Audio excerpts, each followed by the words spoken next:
Good evening, guys. Welcome to the daily answer writing practice. In these sessions, I'm going to teach you how to do answer writing, how to develop the skill of answer writing. Every day, I'll take one question, and my focus is to develop the skill of answer writing rather than giving you just an answer of one question. So, guys, let me share with you today's question. Today's question is a very important question which is there in news, okay, for the last 1 month. Okay, so let me just share this video with our friends so that others can also join. Okay.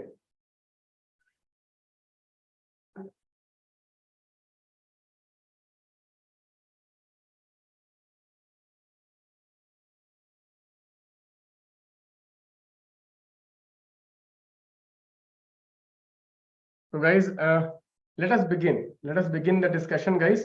So let me share the question. Let me read the question for you, and then we will try to do an answer writing on the topic. Okay. So the question is: has anti-defection law succeeded in curbing defection?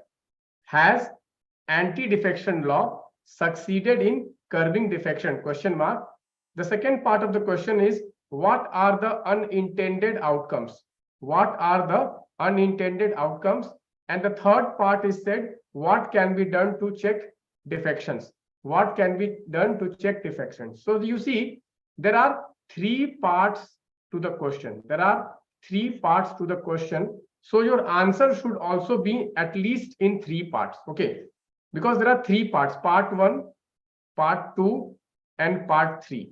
Okay, so let us try to answer the question. Okay, so the first part says, has anti-defection law succeeded in curbing defections? Has anti-defection law succeeded in curbing defections? So what you will say?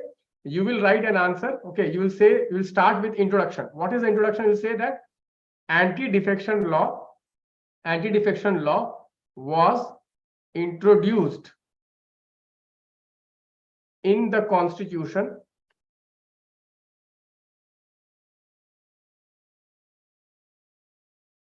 in 1985, okay, by 52nd constitutional amendment in the 10th schedule.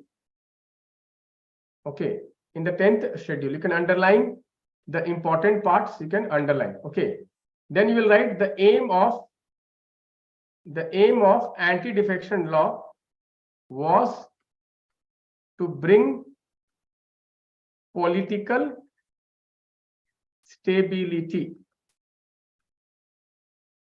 So what was the aim? The aim was to bring political stability by preventing defections. By preventing defections. Okay, so this was the aim. Now you will say that, okay, in the last 35 years, okay, the law has failed to achieve its objectives of preventing defections, as defections are still common. Okay, still defections are common. You will give examples. You will give examples recently. Okay, Maharashtra case. Then you will Arunachal case. You will give examples. Arunachal case. Then you will give Uttarakhand case. So in the last many years, Goa case. Okay, Goa case, Karnataka case. Okay, so you will give some instances also. Okay, mostly what happens is that they destabilize the government. Okay, so most common defections are what? Sometimes the ruling party okay, poaches MLAs from opposition, and sometimes opposition parties okay destabilize the government by Okay, poaching MLAs if the government is on thin margin. Okay, so anti-defection law has failed. The second part is said, okay, second part, if you see, second part says what? Second part of the question says, what are the unintended outcomes? What are the unintended outcomes? So you will give here, you will give a second heading. We will give a second heading, unintended. So the goal has not been achieved, unintended outcome. So what are the unintended outcomes, guys? Unintended outcome is that first unintended outcome is what? Role of legislator has got compromised.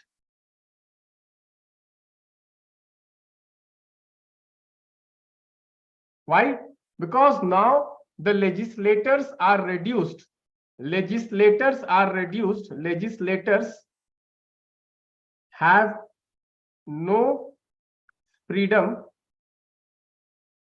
and they are reduced to just a number. Okay, so role of legislators have got compromised. Second is what? Second, legislators cannot make the government or hold the government accountable. Guys, what is the role of a legislator? The role of a legislature is to ascertain accountability of the government. Okay, what is the role of the parliament or any state legislature? What is the role of the legislature? The role of the legislature is to make the government accountable. But when the legislators are not allowed to ask questions, when the legislators are not allowed to go against the party line, then how will the legislators, okay, perform their functions? Okay, that is the second topic. That's the second point. Third point is that it has reduced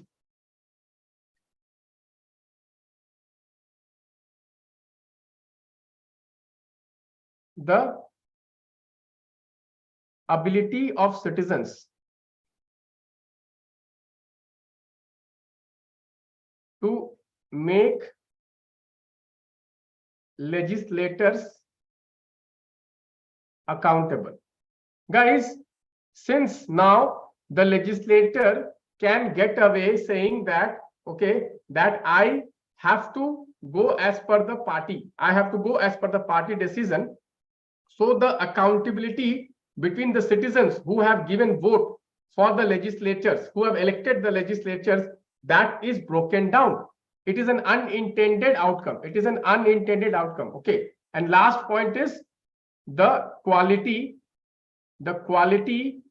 of debates and decision making in legislation has reduced. Why? Because most of the okay, the debates now is not between the legislators. It is only between the parties. It has only between the parties. Okay, so 2 or 3 parties, 4 parties, 5 parties. Okay, the individual MPs or MLAs, they do not have any. Okay, they do not have any standing. Okay, last is it has led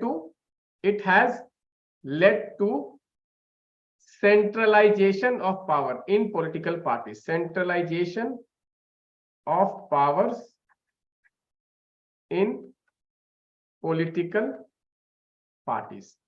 Okay, so these are what? These are unintended outcomes. Unintended outcome means the law was introduced. The law was introduced for what? The law was introduced to bring political stability by preventing defections. So the law could not achieve its target. Still defections are happening because splits are happening, mergers are happening. Okay, but at the same time, this law is having some unintended outcomes. Unintended outcome means some negative impacts. What are these negative impacts? The role of legislators are compromised. The accountability of the government is compromised. Okay, it has reduced the ability of citizens to make their elected representatives accountable. It has reduced the quality of debates and decision making in the legislature. It has led to centralization of powers in political party. Okay, so third part of the question. Okay, third part of the question. Okay, third part will, what you will write? Third part. Okay, let me just 1 second. Okay, third part. Third part, what you will write? Okay, what is the way forward? What is the way forward? Okay, what is the way forward? So first you will write what? First way forward is what? Okay, we have to restrict the anti-defection law to what? To only no confidence motion. Okay, anti-defection laws will only apply to no confidence motion. First. Second is what? Second is what? We have to, okay, we have to define properly what is the meaning of voluntarily giving up the party membership. Third point. Third point. Okay, the defectors vote should be invalid. Fourth, okay, defectors should be barred from getting any political office for the term of legislature.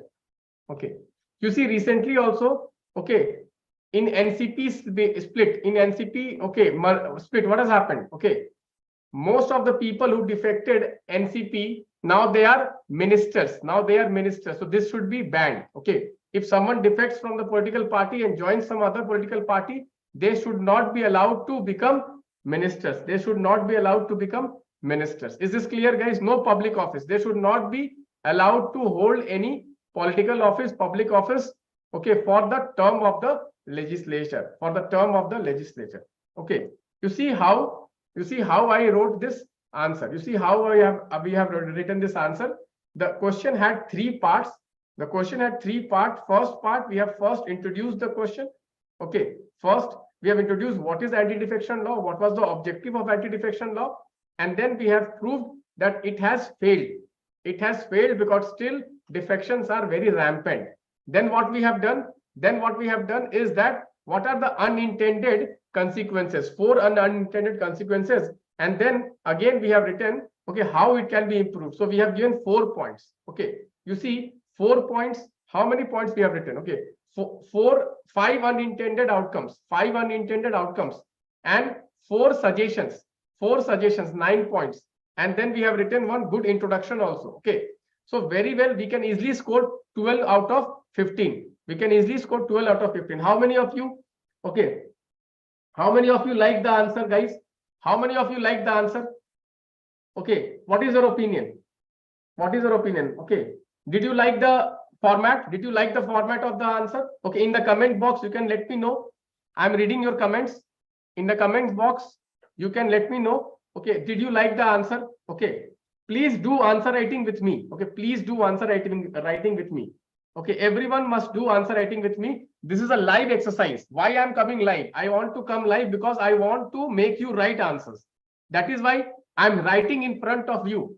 Like a student, I'm writing in front of you. Okay, because I want you to learn the art and skill of answer writing. I want you to write answers. Guys, a lot of students are scared of answer writing. Answer writing, you need not get scared.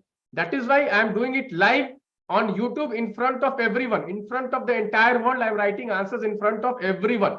Okay, in front of everyone, so that you get a confidence that you can also write answers like this.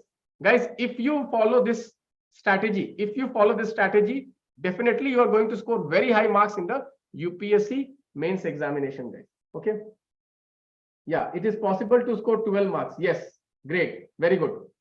Anyone else? एक बार stream को like ठोक दो यार, एक बार stream को like ठोक दो आप लोग सबको ही, 40 के 40 बच्चे हैं। ओके, और इसको शेयर कीजिए आप लोग, आंसर राइटिंग को शेयर कीजिए, बहुत सारे स्टूडेंट्स ओके वो लोग टेस्ट सीरीज ज्वाइन कर रहे हैं, they are joining test series.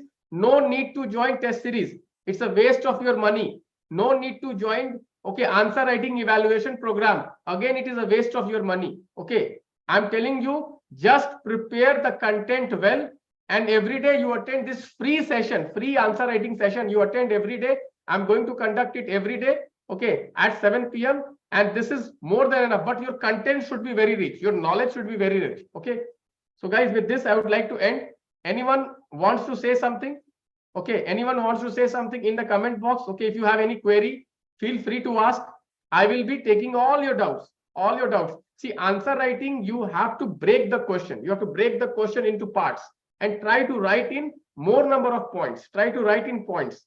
Okay, break the question in parts, try to write in points, and you can give some okay committees, commissions, and constitutional provisions. Like here we have said what 52nd amendment, okay, 52nd amendment 1985. Okay, so all these 10th schedule, bring all these constitutional dimensions also, bring all these constitutional dimensions also. Here you can also talk about the role of the speaker.